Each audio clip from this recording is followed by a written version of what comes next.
Hello दोस्तों, मैं देखिए आज यहाँ पे बाबा हुआ है, अपने भतीजा को लेकर वीडियो बनाने चल रही हूँ और सब लोग गीत गाने चल रही हैं। चलाता हूँ।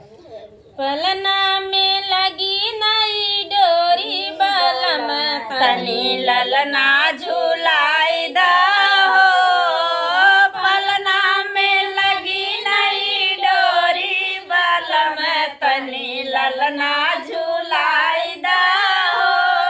सासू हमारी बड़ी दूर बसी, सासू हमारी बड़ी दूर बसी। गाड़ी के किराया बलम तनी ललना झूला